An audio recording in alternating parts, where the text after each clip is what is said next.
Hey guys, this is a quick review of the Legion Y740 15-inch with the RTX 2060. This does have the 512 NVMe SSD, 16 gigs of RAM. As you can see, the ports do light up. And it is powered by the Corsair RGB. Build quality is great.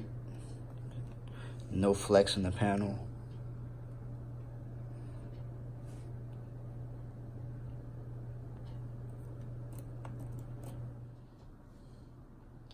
The screen is 144 Hz G-Sync.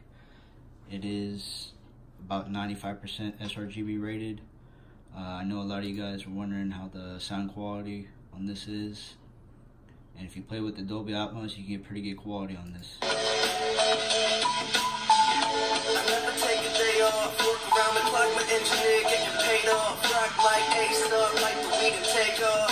So high, cannot sing, ate off. Now I got these rappers all breaking up a sweat. Cause every time. As I had mentioned, the RGB is controlled through the Corsair IQ software. I have my Dark Core SE mouse hooked up to it. It does show up right away. You can control the LEDs in there. Keyboard, really simple to use. As mentioned, the build quality on the Legion is pretty solid. I would compare it to that of the Razer Blade 15. It does have a space gray-ish color to it, and it's mostly aluminum besides this back plastic piece where the vents are. The back comes off pretty easy. There are 10 screws to it, 5 small ones right here, 5 long ones. Cover just comes off. As you can see, there is a 2.5-inch drive bay that is empty. A 57 watt-hour battery here.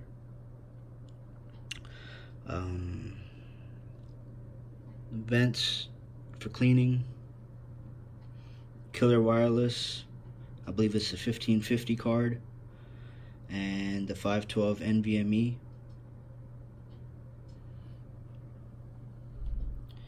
It does have dual channel RAM. I believe it's behind this cover right here. It is 16 gigs, 2 8 gig slots.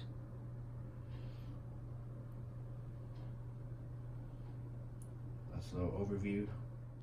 And for comparison, this is the Razer Blade 15 Mercury White. And here's the Legion. As you can see, that's the power adapter for the Razer Blade, and that's the one for the Lenovo. Yeah, it's quite big. Just as thick, but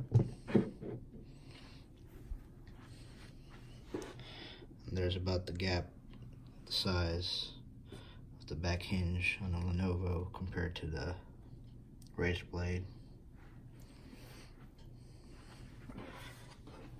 Just about as thin as each other. This one does have a tapered look to it because of the hinge design. And probably the only bad thing about the Legion is that you're only going to get about 2 to 3 hours of battery life compared to the Razer, which will net you about 6 or 7, depending on what features you do. But other than that, that starts at $23.50 for the RTX 2060, and this one starts at $17.50. And with the student discount, I picked this one up for $1,400, so it's a pretty damn good deal. And if you have any more questions, just throw a comment in the bottom and I'll reply to it. Thanks.